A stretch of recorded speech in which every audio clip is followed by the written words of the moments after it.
informative session. Moving on, I'm excited now to introduce colleagues from the Schools Improvement Service. They're planning to introduce a new offering, but I don't want to steal their thunder. So without further ado, please may I introduce and welcome my colleagues Catherine Reedy and Yvette Thomas. Over to you, Catherine.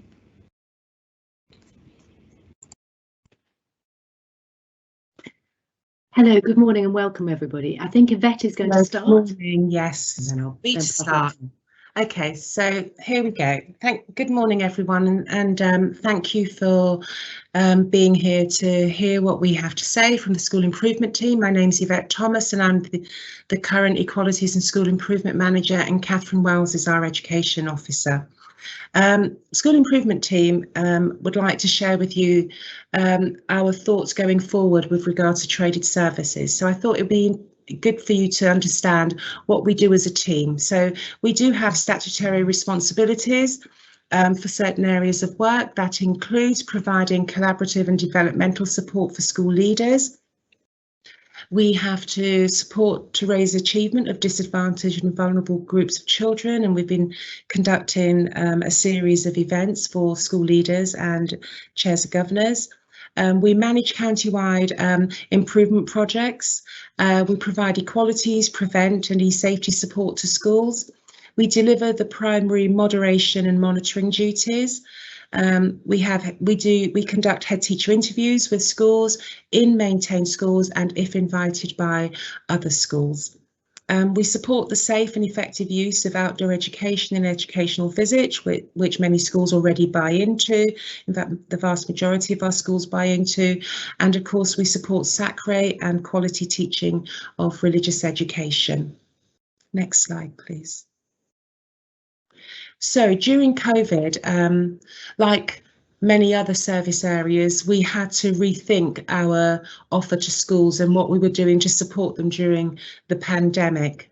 And so we've had schools web updates, regular updates from central government that we have added to our website. We've done summaries of those updates. We've done analysis of those and the implications for schools.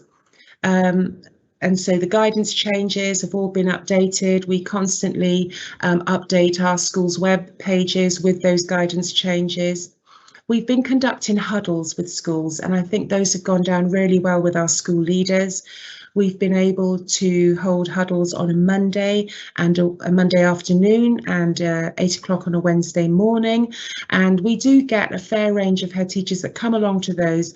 And if they've got any pressing questions, any concerns, School Improvement Service are there, along with other relevant officers from different service areas like public health, will be there to support them with their COVID questions.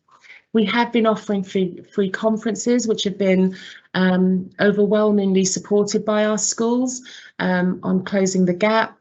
We've offered side-by-side conferences. We've got one coming up soon on safeguarding on July the 2nd, which we've already got over 120 odd colleagues registered for that, and we know the number will go up.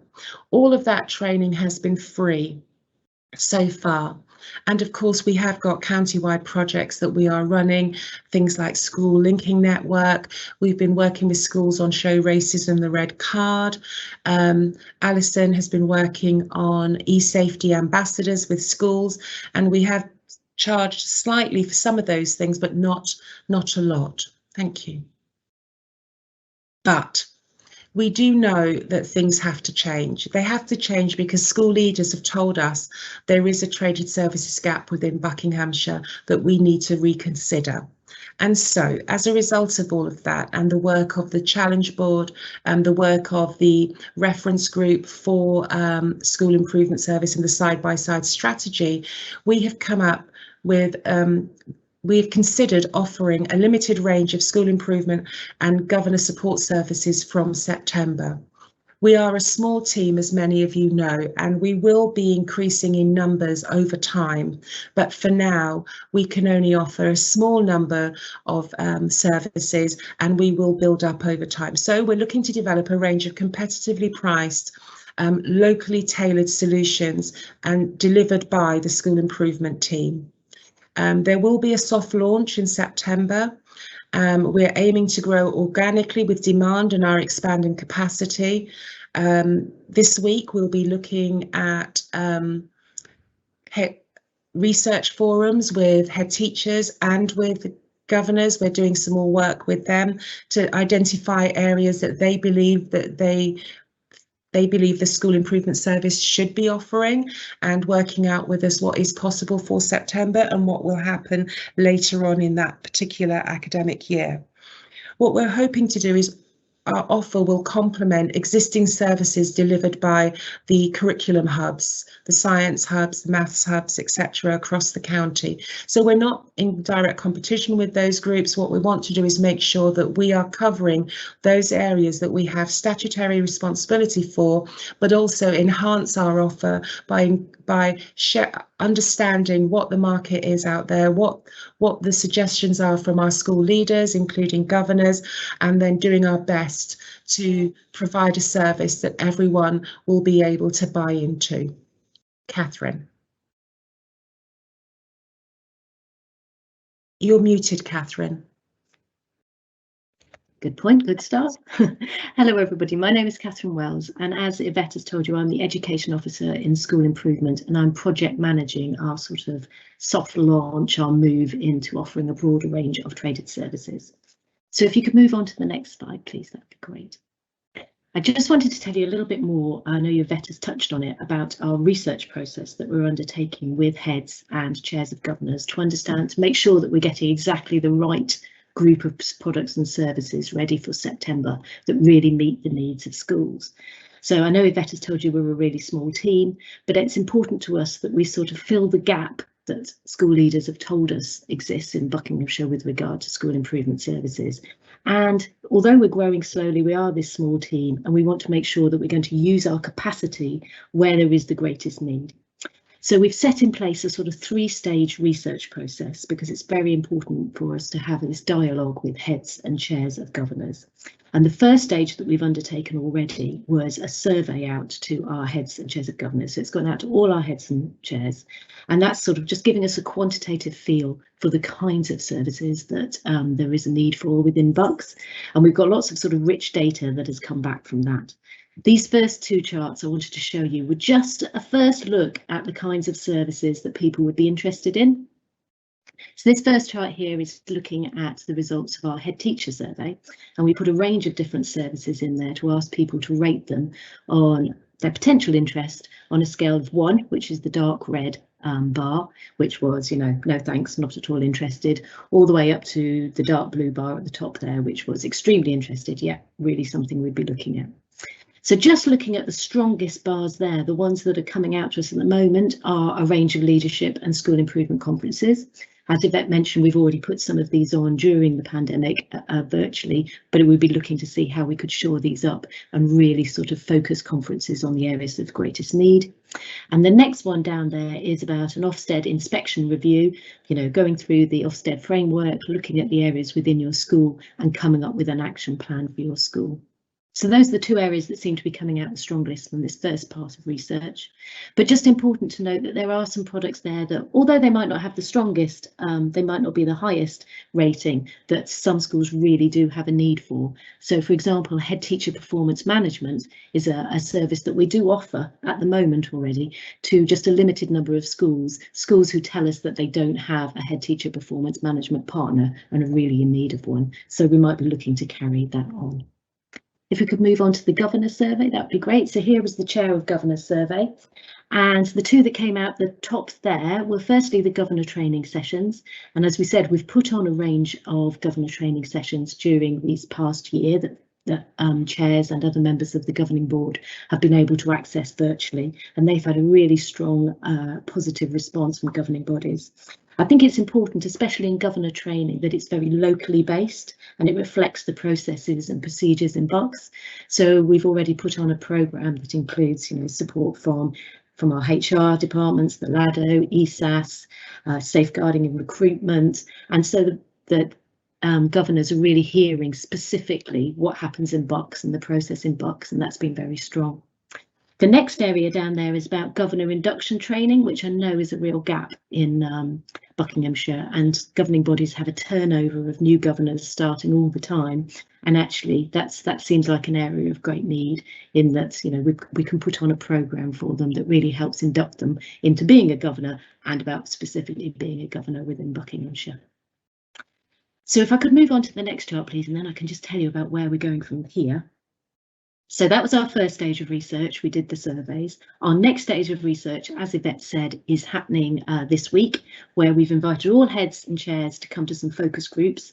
And we have focus groups happening today and again on Thursday. We've got 2 groups with heads and 2 groups with chairs. And the purpose of those really will be to drill down and get some more sort of qualitative feedback on the numbers that we already have. So we're trying to understand more about the specifics of the services that schools need, lots about the practicalities, trying to understand what is the competitive cost, who would need to deliver these services, what experience do they have.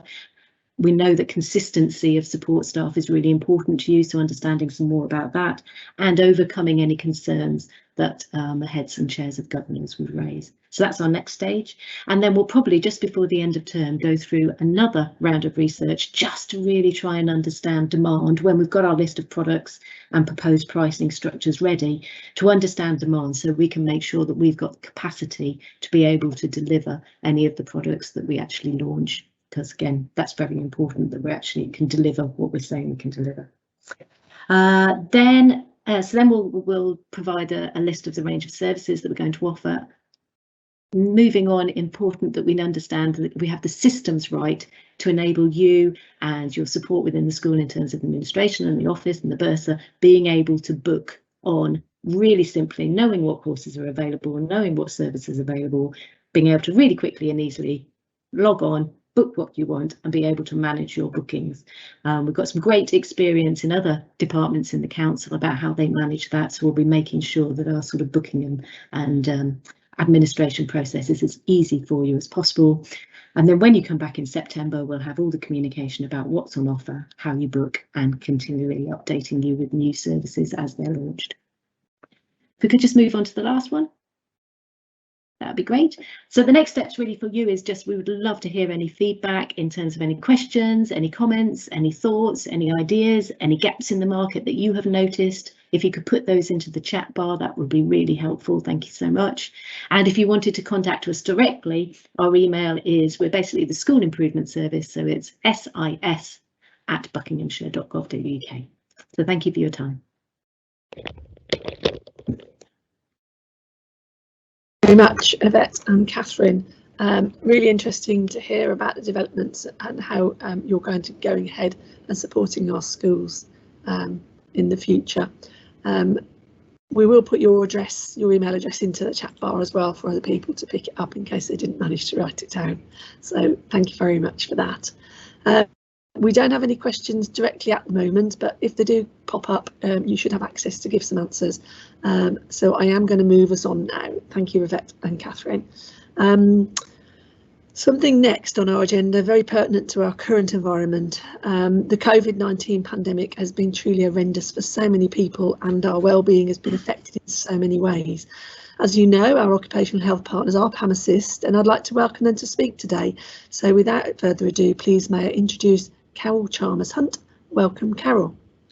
Hi Caroline, thank you so much, and hello everybody. So this session is just a little idea and a few updates really about occupational health and your EAP PAM Assist. On how you can use it proactively. As Caroline says, we know everybody's up against it. So this is just an informal session, a little reminder on how you can use our services to support yourselves and your colleagues as you keep working. So I'm now going to put my Chris Whitty hat on and say, next slide, please. So for this session, I did some prep and I had a look at the dictionary definition of what well-being is. And well-being apparently is a contented state of being happy, healthy and prosperous. So who doesn't want to be there? That's how we all want to be. That's the place to be. be, isn't it? And click again, please, because then the dictionary definition of burnout is physical or emotional exhaustion, especially as a result of long-term stress or dissipation. Now, I have to say, to be perfectly fair, I had absolutely no idea what dissipation was, so I looked it up. And basically, it means the result or outcome of excessive consumption or overindulgence. So basically, it's too much of something.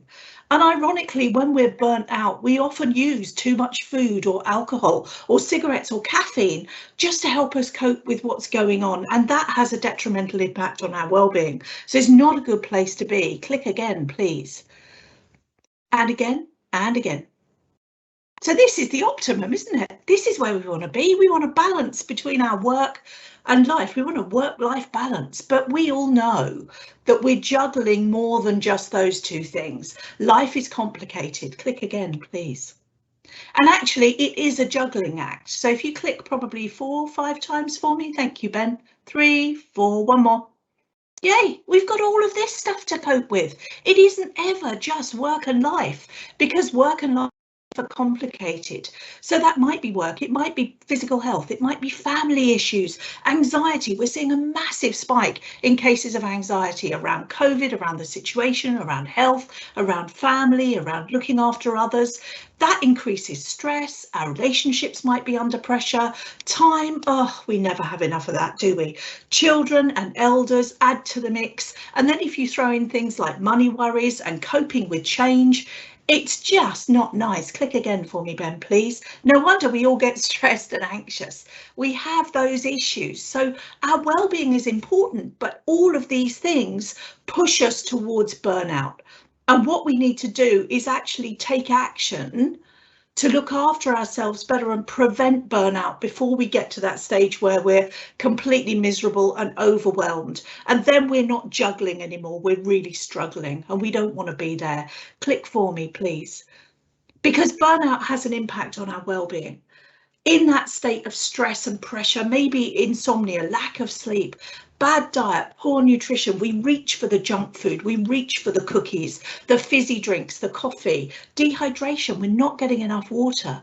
Then we become lethargic and our immune system is suppressed, so we become more prone to getting colds and flu, and goodness knows with COVID flying around, you know, that has a big impact. And all of those situations then impact our mood. And we have a low mood and that increases anxiety and stress. And it's a real loop that just goes round and round and round. So we need to do something to make a circuit breaker that stops this happening. Click again, please. Because we know that all of this has an impact on work. And now working from home, I know some of the schools have worked all the way through the pandemic. Some people are working from home and that causes musculoskeletal issues if we don't sit properly or we don't have the right kit. Anxiety around being separated from our team and loneliness. And then guilt that actually some people are in the office or in school or wherever working, and work-related stress is rising. Working in school, colleagues in schools, obviously anxiety around COVID, but work-related stress. And if people in the team are absent, that means that the people have to pick up more work, maybe take on more work responsibility and more work-related stress. And then there are the people who are the working unwell. They may not be absent, but they're still at work, but they become less well in themselves. They're less productive. So all of this builds up. And we need to take action, as I say, to stop burnout and boost well-being. And there are some key tools that you can use to do that. Click again, please. Thanks, Ben. Because the impact on work of burnout is clear. If people aren't concentrating, they don't engage properly, they make mistakes and errors, they miss deadlines, there's conflict with others. And I joined the session a bit earlier and it was really interesting to hear the piece from the legal team about abusive parents, because that wasn't something I ever considered that might be something that goes on in the schools. But if parents are sending messages or they're yelling at your colleagues in the playground at the end of the day, that's a horrible situation. Nobody wants that. It's hugely distressing. So all of these things build up and impact our well-being and push us towards burnout. Click again, please. So taking action is key, not just for you supporting your colleagues, but you support yourself. Early intervention is the key. It's good because obviously if you take action, if you make an OH referral or you suggest somebody contacts the EAP, that's demonstrating a sense of duty of care. And that can be really useful because obviously if we are being supported, then that boosts our sense of well-being because we feel cared for. The circuit breaker around fast track support. Occupational health can provide a whole range of support and interventions. And you know that the NHS is struggling at the moment, so things like physiotherapy or counselling, the waiting times are huge, but actually you've got access to that support through OH and through the EAP. And supporting employees to regain their health and performance makes sense for them and for you as a team in your school. Click, please. So make an OH referral, break the circuit, support wellbeing, avoid the risk of burnout. OH can support with counselling, so whether that's for work-related stress or anxiety, counselling is available through occupational health, and as you would with a standard management referral for physical health, you can get a report at the end of that session. You can guide what the counselling is to focus on. It's a tool in your toolkit. Similarly, physiotherapy for people who are struggling with MSK issues. We can offer ergonomic assessments in the workplace, neurodiversity. So if people have got a condition or they've had a diagnosis or they're struggling with things like dyslexia, then absolutely there's support there. And around conflict resolution, OH gives you all of this expertise and information and advice. It's a tool in your toolkit, and having the right tool for the job is really key. Because if your car breaks down, you take it to the garage. The engineer has got the right tools for the job. If your tap springs a leak, you call a plumber. They've got the right tools for the job.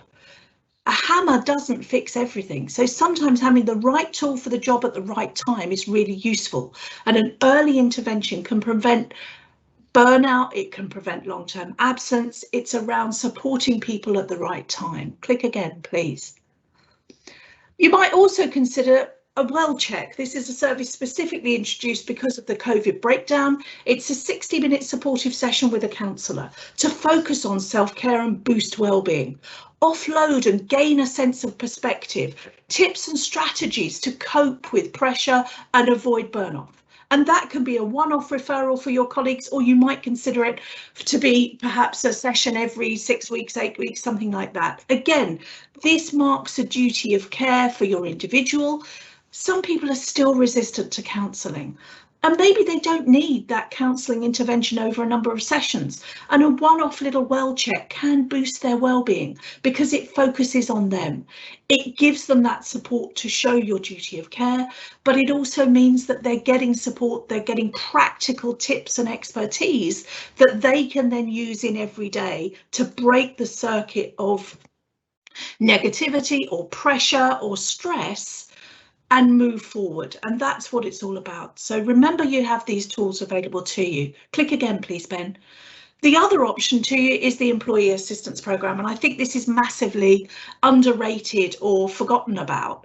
It's a confidential helpline that's available to you 24/7. It's a source of practical help and emotional support. So counselling up to 4 sessions, legal, financial, family, health and wellbeing and manager support. All of that is there.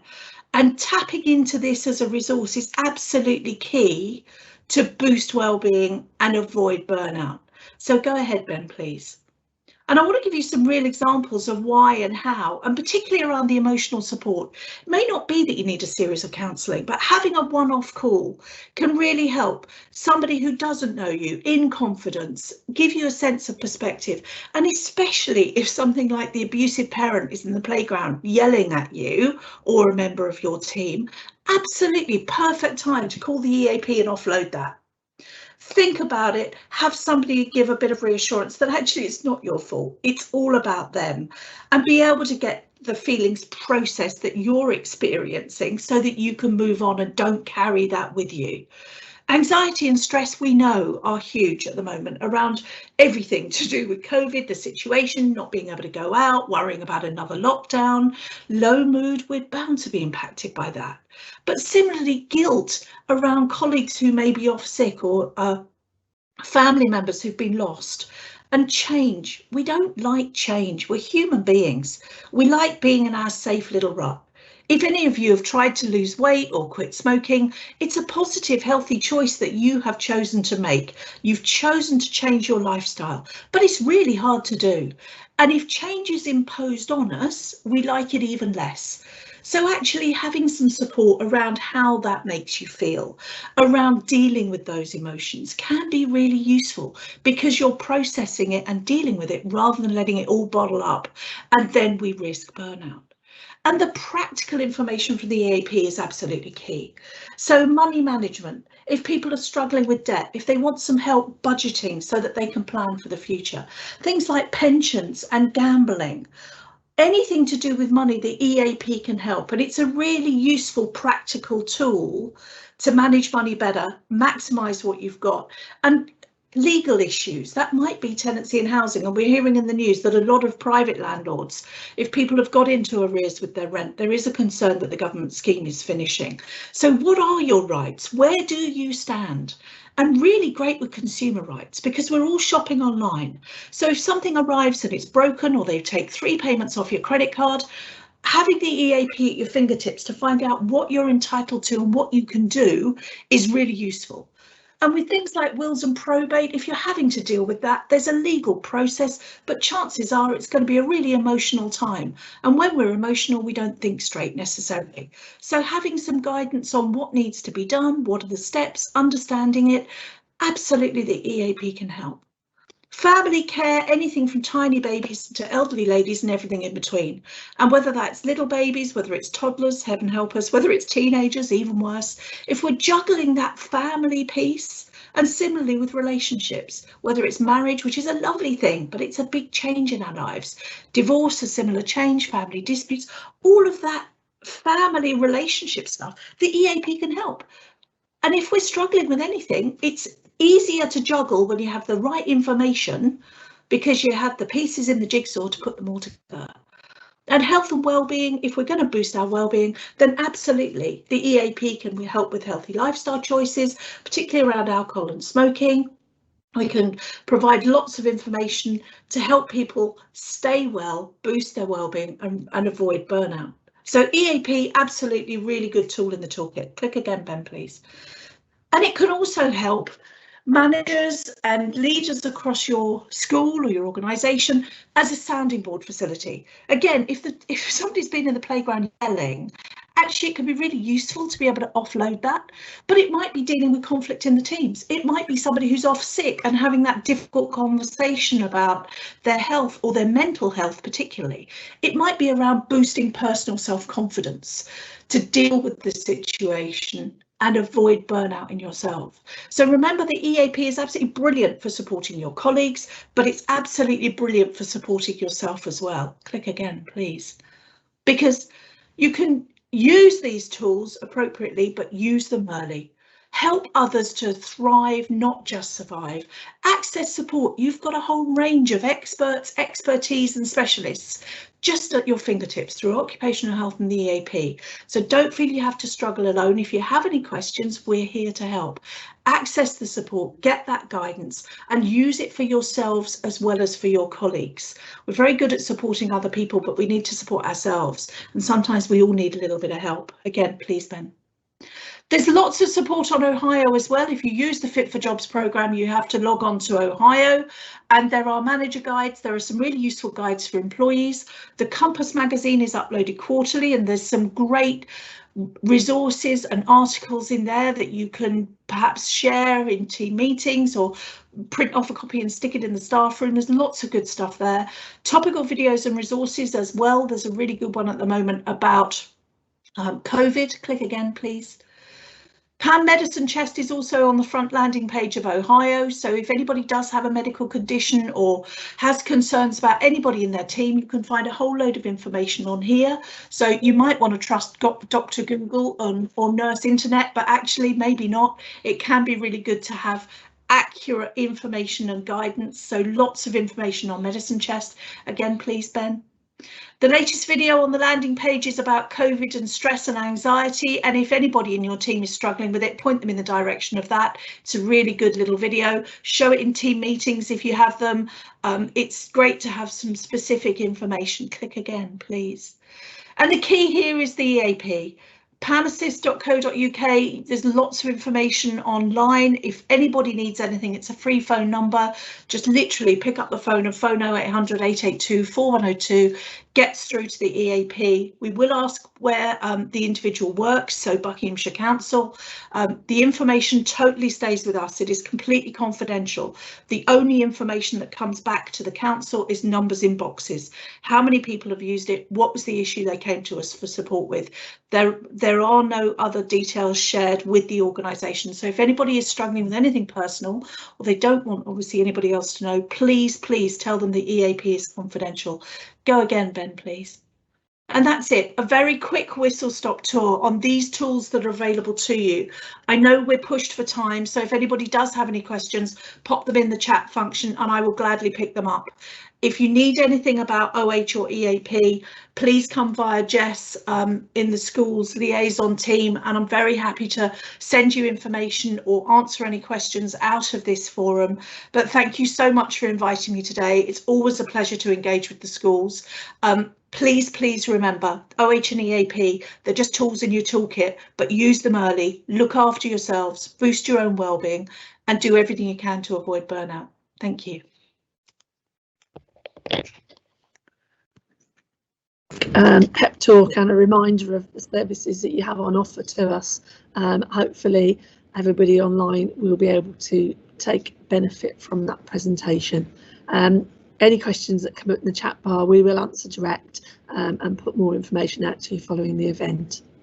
We are running slightly late, so it brings us to our final presentation now, and it's from our colleagues in the recruitment team. We are having lots of staff changes as the new council resettles, but I'd like to hand you over now to Anna Fleck and Kimberly Bates.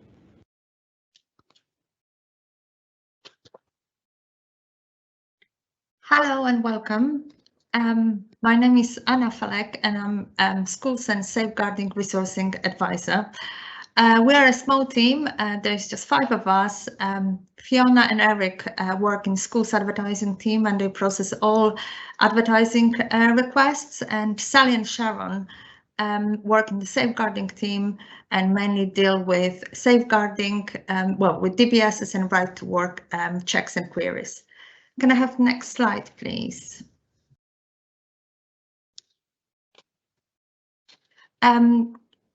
Today's update will cover update related to EU settlement scheme, rights to work checks, recruitment training sessions, and changes to NQTs. Can I have the next slide, please? I'm sure you have heard about this, and perhaps you've been dealing with some of your employees. So citizens of the EU and EE and Switzerland who would like to continue to live in the UK after 30th of June, they need to apply for the settled status or pre-settled status. If this relates to your employees, they can apply now if they started living in UK before 31st of December. The deadline is approaching very fast, and if you have any questions, please contact HR Service Desk and we'll be able to help. But what you can do when you have an employee who come from one of the EU countries and you need to check their rights to work, you need to ask for the share code from the employee. They can get that code from the Gov website, and here is the link. Then you can carry out the online check, and again here's the link to do that check. Once you complete the check, you need to save that as a PDF document and keep that as a proof of the right to work. What you cannot do, you cannot accept the employee's check that they've got online. You have to obtain the share code and do the check yourself. You cannot accept the confirmation letter of their status. Again, you have to ask for the share code. Some EU residents, they had permanent residence card. And again, that card is not acceptable anymore. They have to have indefinite leave to remain if they don't have the settled or pre-settled status, or they need sponsorship. Can I have next slide, please? Right to work checks. I'm sure you have heard on the news that the recruitment for the physical right to work ID checks was supposed to change to the physical on 21st of June. However, that has been delayed. So last Monday, when there was an announcement about the delay to leave the remaining restrictions until 19th of July, at the same time, well, a few days later, the government decided to also move the date of resumption of physical document checks until 1st of September. So from that date, all employers, they must check the right to work ID documents in a physical way. You can no longer accept a scanned copy of or a photo document of the right to work checks. They have to be done in person, and you have to see original documents. Here's the link on the slide to the list of the acceptable right to work documents, but also more information about the right to work check, the physical one. Can I have the next slide, please? Well, we're planning to deliver a number of training sessions from the coming September.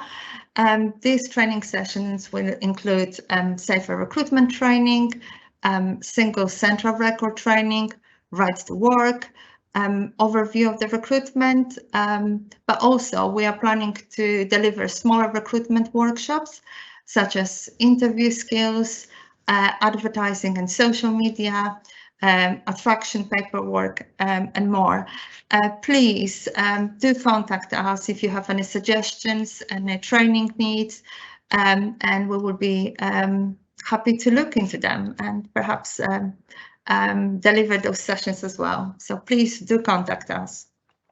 Next slide, please. Finally, I would like to well, make you aware, or you might already have heard about the changes that come into the newly qualified teachers. So from September, NQTs are changing into ECTs, that's the early career teachers. The new guidance for early career framework is available on the Gov website, and I have both the link to that framework. If you have any newly qualified teachers vacancies coming up, please get in touch with Astra Teaching School Hub, as they will be able to provide development support and training for new teachers from the 1st of September. They will be a point of contact, and for more information about early career teachers and also about the framework, but as well as the recruitment for newly qualified teachers, please contact Stephanie, Amanda, or Paula, as they were happy to share their contact details. So please do get in touch with them. Yeah, thank you. If you have any questions, please pop them in the chat, and I'll be happy to answer them. Thank you.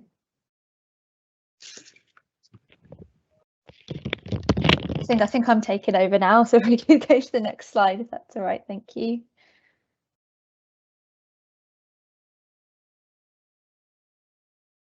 Oh, I don't know if my slides are on there, are they?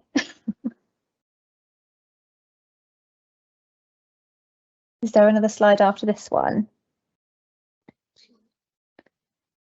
No. No. Oh, sorry. We're missing my slides. Sorry. Give me 2 seconds and I'll find them on a previous version. Don't worry. To be fair, I think we're running quite late on time, so I'll just give a quick summary of that's without the slides. I'll try and do it quickly now. So my name's Kimberly. I'm part of the employer branding team. We work to kind of promote careers at the council and have been for the last 3 or 4 years. We work very closely with Anna and the schools team and have recently started offering those services to schools as well. We run the Bucks Careers social media pages, and probably just less than a year ago, we decided that it would be beneficial to also make some separate teaching careers pages so that we could kind of share specialist information about any roles coming up in Buckinghamshire schools. I didn't do an introduction of our team, so I feel very bad about that. So I'm lead employer branding officer, and I work very closely with my colleagues Emily, who is our branding officer. There we go. There's us on the slides there. And Natalie, who is our employer branding consultant. And then we'll just whiz past the next couple of slides because I think I've already gone over that. There's just some examples of our content. Skip past that as well. There we go. So yeah, what would be really useful, first of all, is if you could give the Teach Bucks pages on Facebook, Twitter, Instagram and LinkedIn a follow. There's just on the next page, there's some examples of those there. And on those platforms, we are actually able to offer a number of things. So we can kind of boost some of the posts, the adverts that you've got with us on the website. We can we share posts about kind of what's going on in schools, good news stories, sharing the culture of the schools and what's going on, things like that. But obviously we need support from the schools themselves as well to kind of advocate for what's going on. So yeah, if you can follow those, that'd be great. Sorry, next slide. I feel like I'm whizzing through these, so I probably won't take too long. So yeah, so how can we support your recruitment on top of the usual routes that you might use? So through social media, we can actually target relevant candidates to support advertising for your vacancies. So you can do some paid boosting, which enables you to target specific audiences. So we can kind of target key demographics. Our followers can share the content with their networks. So hopefully if we've got teachers following us already, teachers and other school staff can share it with their peers and kind of find out about it that way. And it also kind of increases awareness of the different career paths. So some people might not realise they are able to do a certain career within a school. We can raise awareness for that, how they can get into it, different training routes, things like that. And also it's just a way to promote your school as a great place to work.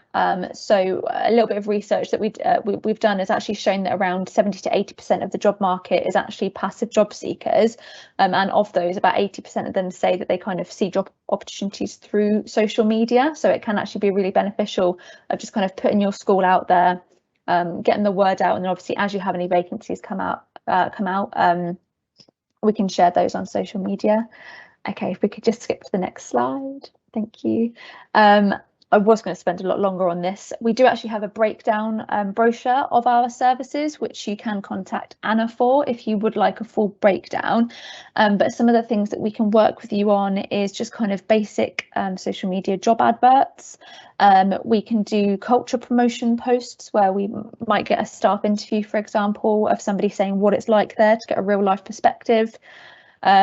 Or if you really want to go for it, we can offer a full social media campaign as well. So slightly longer posts, not longer posts, sorry, longer campaigns with more posts in them. And then if you really want to boost and kind of get some support with showcasing the culture of the school, we can work with you on things like videos, even events, obviously in non-COVID times, although we can look at virtual events and things like that as well. As I said, all of this is available in a brochure, including a bit more detail about what actually the posts are, what would be involved from you, what would require from you.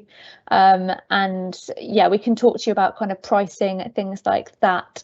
I think, Anna, correct me if I'm wrong, you can also put some requests through for this on the school's web. Is that correct as well? I'm not sure. You're not sure? Okay. if you are interested in basically boosting your recruitment and improving your chances of getting some applications, yeah, just get in contact with Anna, and she'll put you in contact with our team, and we can kind of support you and give you advice on that. And sorry, that was an incredibly whistle stop tour, but I know you're all very, very busy. If you've got any questions, just pop them in the comment bar. Thank you. Thank you, Anna, and thank you, Kimberly. Very great speeding through that, and there are a few queries, but as you say, we will send out answers and information to respond to those from today's presentation. I think next time we'll put you at the top of the agenda, make sure you get your full time. Thank you. So that concludes our event today, everybody. I hope you found this morning's updates helpful. Sorry for a few technical difficulties, as always. Please do give us our feedback, your feedback. We're continually looking at how we can improve these events for you, and our aim is to give you all the necessary information you need when you need it to support you in delivering excellent school services. Recordings of the conference will be made available via the Traded Services website shortly. Thank you again, and until next time, goodbye.